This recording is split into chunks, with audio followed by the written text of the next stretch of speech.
Welcome to Public Forum, a community outreach program produced at North Idaho College on the shores of Lake Coeur d'Alene. Featuring guests from around the globe addressing a wide variety of subjects, Public Forum serves to educate and enlighten. Please join host and moderator, political scientist Tony Stewart, in welcoming today's guest. We're very pleased to welcome to our program today a very, very special guest. From California, we welcome to the program Billy Mills. Billy Mills is so well known for one of the most remarkable upsets in sports history.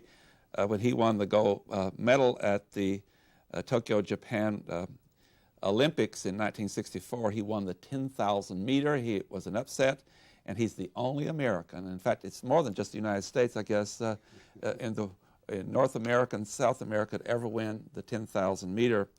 Our distinguished guest holds a Bachelor of Science degree in education from the University of Kansas, received in 1962. He served with great distinction and honor in the United States Marine Corps from 1962 through 65. He speaks all over the country, and he's been with us in North Idaho to speak to our youth and inspire them, and had tremendous 2 days with him. We want to also recognize the fact that he has an organization called Running Strong for American Indian Youth, which is associated with the Christian Relief Services. Our distinguished guest has actually raised hundreds of millions of dollars for charities all over the world, and we're honored so much, Mr. Mills, to have you on our program. You've been very generous with your time. Thank you. I thoroughly enjoyed the 2 days I've been here. It's been a very empowering experience for me. Well, it certainly has been for all our people, and you have spoken to over 1,800 people while you've been here, 1,200 of our fifth graders and 600 of the people in the general public, and you'll get a lot more through this program. I welcome our regular panelists, Janelle Berg and Erna Reinhardt, and we have a guest panelist today to help with the question, Marshall Min. And Marshall, I want to say to you, it's because of you that we've had part of this program along with Pam Pratt from the Coeur d'Alene School Districts, and you've been very great in the work you've put together for this. And with that, we'll have the first question from Janelle Berg. Welcome to North Idaho College and to the Public Forum. For those viewers who don't know your story, would you please tell them a little bit about your background, where you came from, because it's an extraordinary story. I was born on the Pine Ridge Indian Reservation in South Dakota. I'm half Lakota, I'm half white. And the interesting things, I've never met a non-Indian or a white relative. So all my relatives are from the Indian culture. I was orphaned. My mom died when I was 7. I just turned 8. And my dad died when I was 12. They were 13, including my mom and dad. By the time my dad died, I was 12 years old. There were 8 of us left. My brothers and sisters, though, have become very, very successful, to a great extent because of the philosophy, in a sense, that our dad instilled with us before we lost him. And who raised you then? Who took care of you? We were raised by our older brother and an older sister. Our older brother graduated from high school, joined the Navy. Mom died, then her dad died. So he was 22, 23 years old, taking care of 7 siblings. And wow. First he was my father in a way. Then he became my big brother. And then he finally became my friend because he was always providing the discipline and the direction. Erna Reinhardt.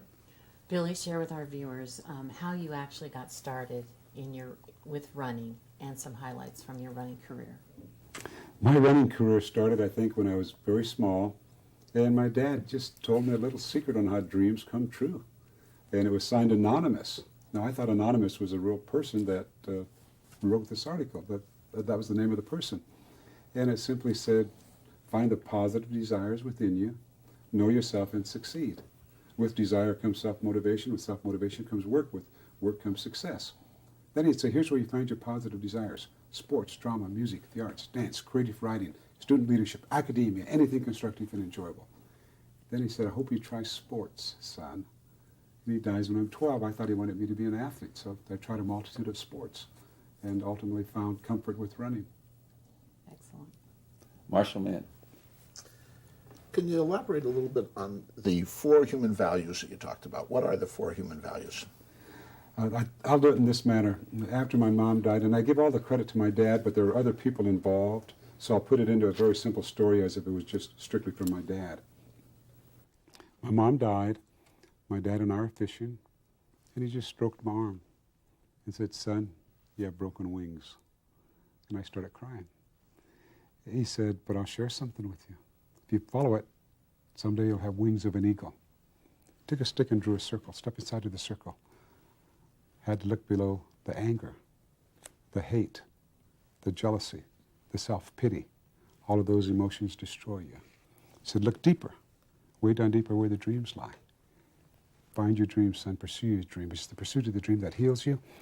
And then here's the values you have to follow. The four most powerful: bravery, fortitude, generosity, and wisdom. And here's how you use them. Take bravery and fortitude and go on a journey to the center of your soul. And that's where you find the virtue of wisdom. You use the virtue of wisdom to make the right choices for yourself, for your community. The right choices empower you. Then you go to the virtue of generosity and you help empower others." And told me that you do those things, followed the little secret he shared, someday I'll become a warrior. He described the concepts of a warrior and said, you do that, ultimately you can have wings of an eagle. I want to tie that to your incredible accomplishment. You really inspired youth all over the country, and I guess you speak and tour almost 300 days a year. You're on the road a lot, and you teach young people in particular that you can have dreams and you can accomplish goals. When you qualified for the Olympics in 1964, you were not favored as a top runner from this country. You weren't favored to win. Tell us that story, and you have some video that's just so powerful about it's the race is starting to conclude. I just think that in that story is such an inspiration for youth in particular, not only in sports, but in other things they choose to do in life. Well, so several things happened. My dad gave me the secret on how dreams come true. And I go to college on a scholarship, graduated from the University of Kansas, took a commission in the Marine Corps, and I'm training for the Olympic Games. And I'll just describe the last race. It's basically 15 years of training, 63,000 miles of running. I'm in Tokyo. I crossed the 3 mile within 1 second of my fastest 3 mile ever. Got over 3 more miles to go. I don't know if I'm going to quit or not. I look into the stands, I see my wife, the inspiration, just one more try. But the reason I didn't quit is because she knew the struggle I was having. She knew the vision and the mission statement that I identified with, and I was pursuing it. She was my support system. She followed it. I was her support system. So I couldn't quit. It was just one more try, one more try. We come down to the last lap. I'm accidentally pushed by Ron Clark, the Australian. I stumble. I thought I was going to fall. Gamoudi from Tunisia broke between, and momentarily I quit. They're 15 yards ahead of me. Then it was just one more try, one more try. 85,000 people screaming. I feel the throbbing of my heart. I can feel the tingling sensation, my vision coming and going. They're 15 yards ahead of me. We're going into the final curve. One more try, one more try, one more try. I'm running out of energy, which I did not know then. I'm type 2 diabetic, hypoglycemic. I was going low, but I didn't realize that. I thought I was just getting tired from the race. Coming off the curve, I had enough energy to make one more try. I've made that effort, gained a little, then I'm exhausted. The German saw me coming. He moved out into the 5th lane. He opens up the entire 4th lane for me. Another moment of inspiration. One more try. There's still a chance. One more try. I start going by the German, and I glance, and in the center of his jersey was an eagle. And I'm back to my dad. Wings of an eagle. I can win, I can win, I can win. 30 yards to go, my thoughts just became, I won, I won, I won. I break the tape. The Japanese official grabs me. He pulls me, and I'm in his face. He pushes me. He's in my face, and he's shouting over and over again, tell me, who are you? Who are you? It was the most humbling experience of my life. I immediately said, oh my gosh, did I miscount the laps? Do I have one more lap to go? He said, finished, finished. You are the new Olympic champion.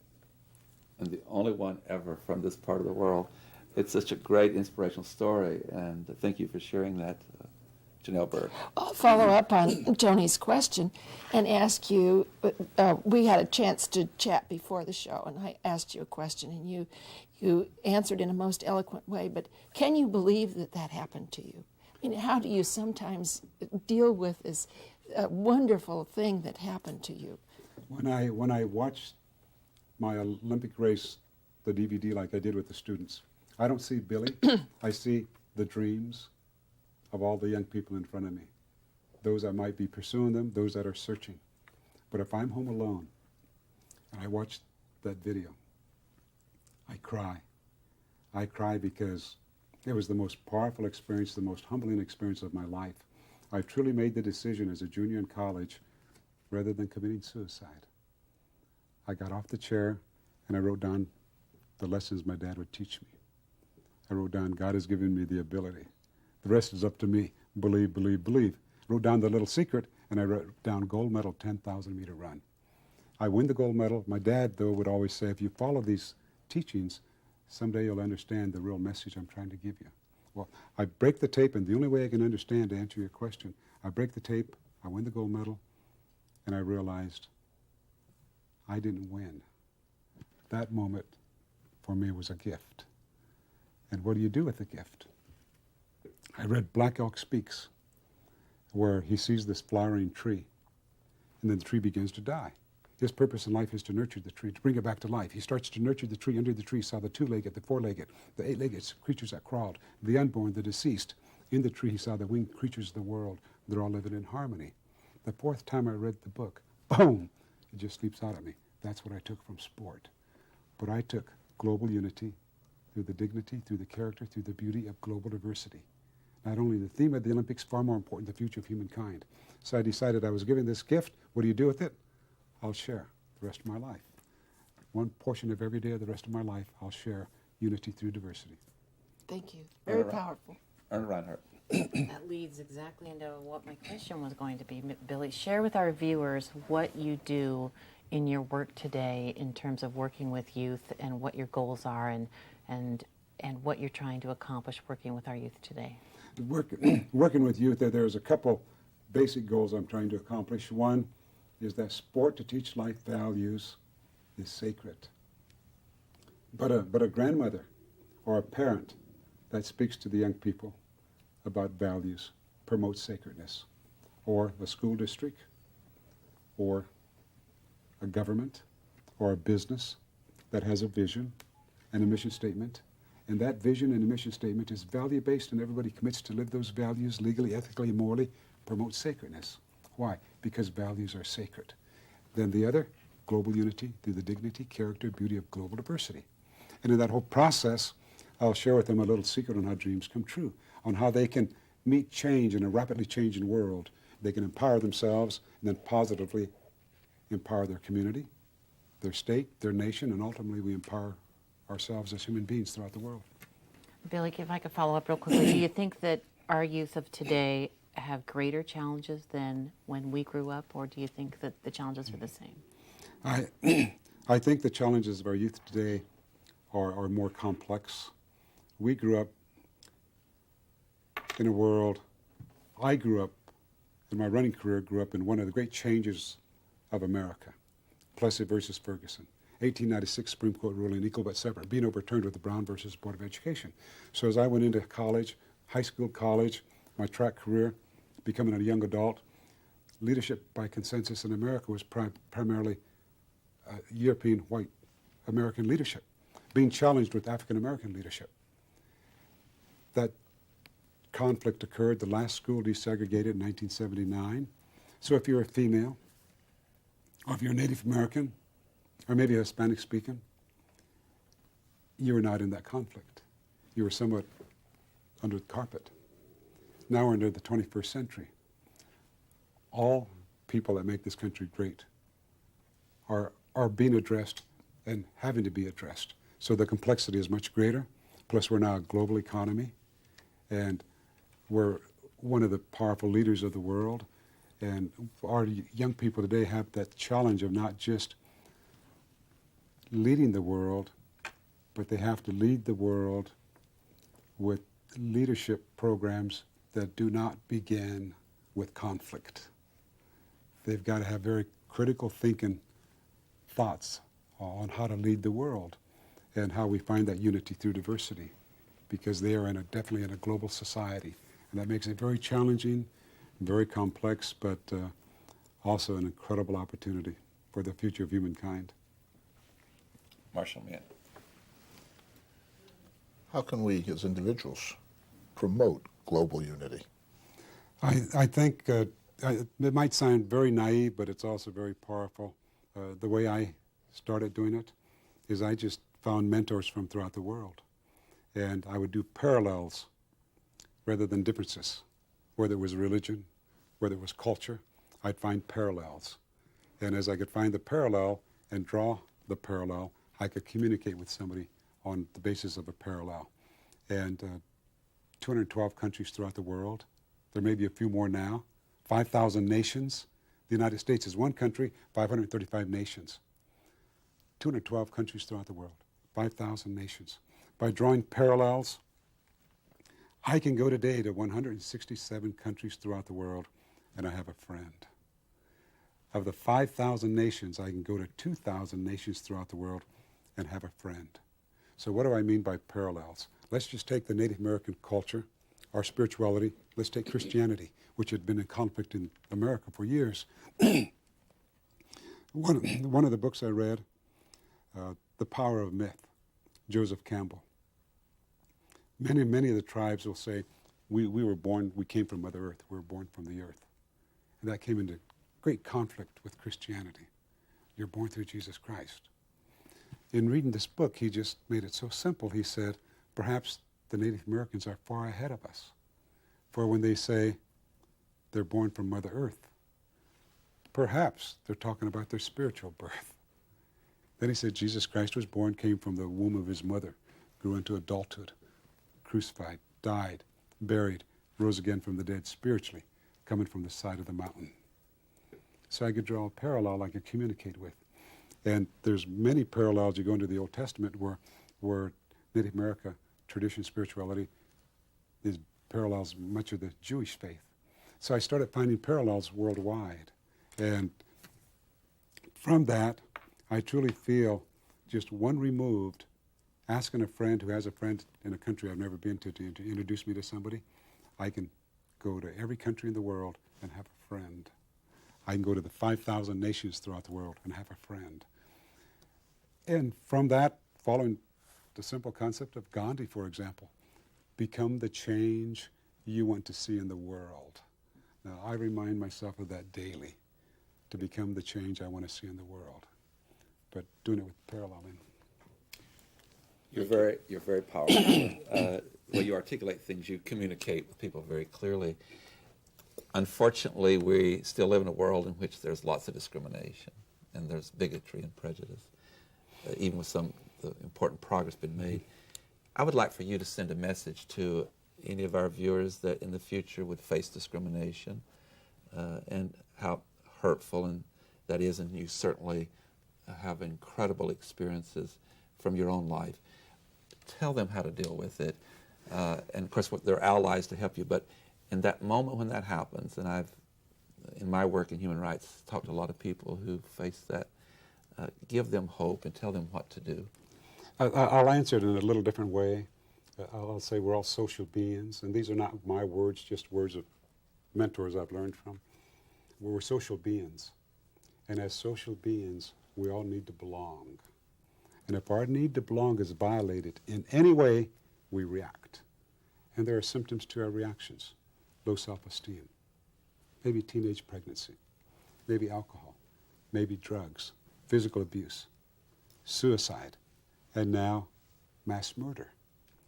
We have to deal with the abuser with a very firm, just consequence. And we have to empower the abused. And that's a very complex thing to do. But there's hope.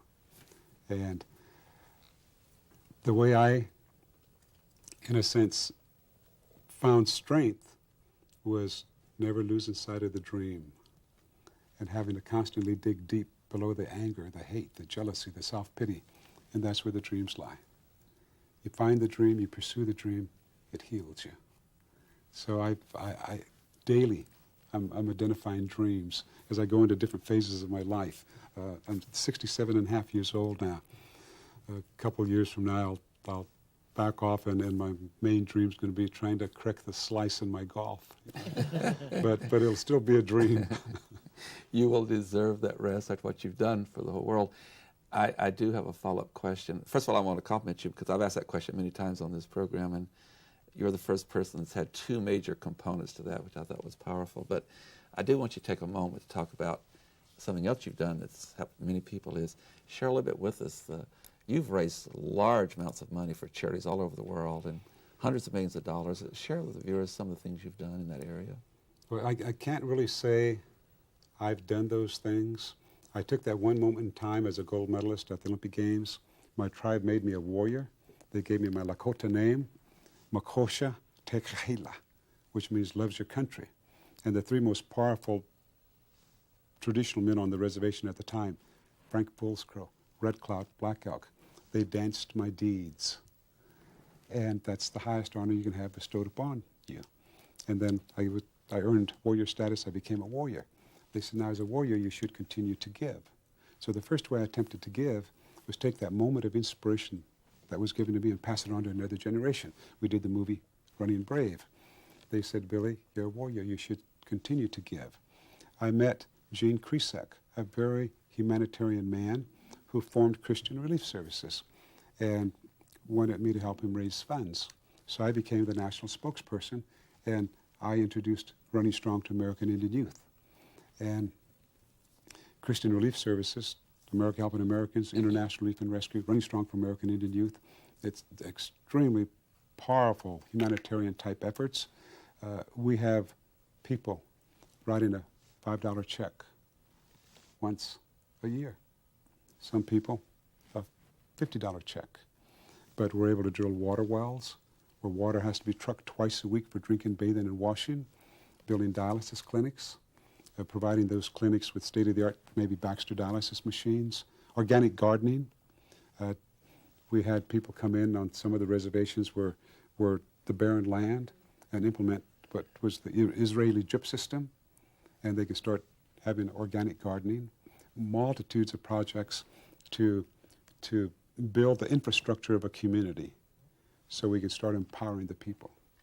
And I call them my humanitarian warriors, but we have wonderful, this country is so beautiful, so compassionate, people that step forward at the time of need, and they provide. And so I'm the vehicle. They're the humanitarian warriors, and we're making a difference. You certainly are. I'm going to pause a moment, and because we have lots of viewers, and they'd like to get maybe in touch with you. So I'm going to ask them to put up on the screen your website, and then also for those who might not be in the room, be in another room listening, would you also tell them what your website is, your www website? IndianYouth.org. And you can go, or if you just went to Billy Mills, but it goes into IndianYouth.org, and they'll give you an insight to the wonderful work we do. But when I say we, it's multitudes of compassionate people throughout America that are making a difference. Part of your beauty is your modesty, and I know you have lots of people have, but you're very key to this whole process. Janelle Berg. There are so many things I'd like to ask about. You mentioned your diabetes. You mentioned a golf game. You must be very competitive. But I'll ask the easy question: do you still run? I jog very slowly. The next 5K run jog in a couple of weeks at one of my events. But I'm looking forward to going back to North Carolina. I think it's just July. The date may be wrong. My home state. Is that right? And I'll be doing a 5K run with Robbie Benson. So Robbie played me in the movie Running Brave, and I think we're going back to the school where his daughters go. And but I mainly walk, but I do get exercise.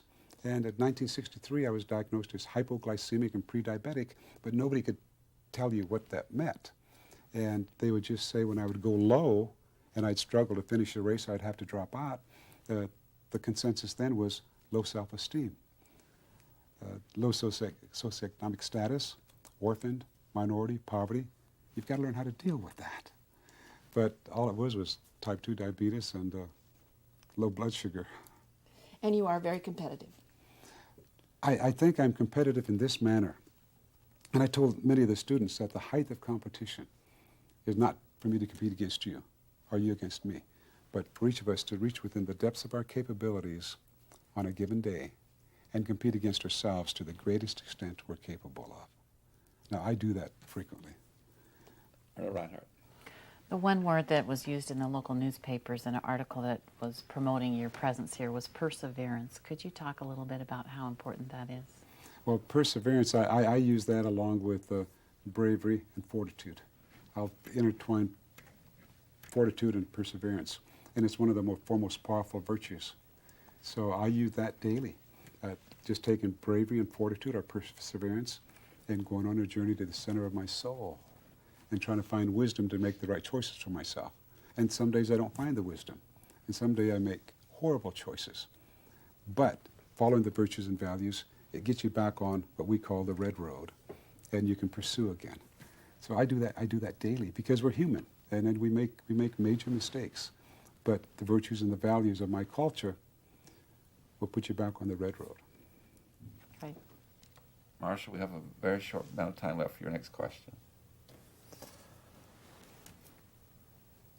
I don't have a short question. I have a long question, so we better skip my question. Well, I do one. Let me ask you. The Coeur d'Alene Press, Bill Bewley was the writer that wrote that article, and I think he deserved a Pulitzer Prize for that article. It was a fabulous article about you that he put in there. And what were your thoughts on that article when you read that? I thought the article was very powerful, and simply because I've defended my culture, tradition, spirituality, I've been spit upon, and I've been called four-letter words, and I've been called the N-word that society cannot speak, but I've been called it. Now, if I was a white athlete, gold medalist, or an African-American athlete, gold medalist, who was called the N-word and spit upon, every media station, every print media, radio, television throughout America would cover it. 4 years now, and he was the only one who had the courage and the integrity to cover it. That is a very powerful note on which to end the program, and thank you so much, Billy Mills. You have inspired us, and you have honored us with your presence in our city of Coeur d'Alene over the last 2 days, and good luck to you in all your work. Thank you. Ladies and gentlemen, our guest has been Billy Mills, who is, a very renowned athlete and a very charitable person. And as I told you at the beginning of the program, he won the gold medal in 1964 in Tokyo on the 10,000 meter and is the only American to ever win that. I know you've enjoyed our program. I invite you to be with us again next week at the same time. We'll discuss yet another issue. Until then, please have a good week. I am Tony Stewart. Rather, Bill Mills is in third. Ron Clark is in second right now. This is the final lap for the 10,000 meter. The unheralded Mahoud Gamoudi of Tunis is putting on a tremendous sprint. He's out ahead of Ron Clark. Bill Mills, the United States, is in third place. And this will certainly be the fastest 10,000 meter ever run by an American. Here's Mills, who seems to be boxed in. Suddenly there's an opening, and here he comes. Here they come down the final lap. Can Ron Clark catch Gamoudi? They're going through the field. He's coming up. He's passing Gamoudi. Look at Mills. Look at Mills. Look at Mills. Coming on. Mills is coming on. Oh. It might be Bill Mills. What a tremendous surprise here. Bill Mills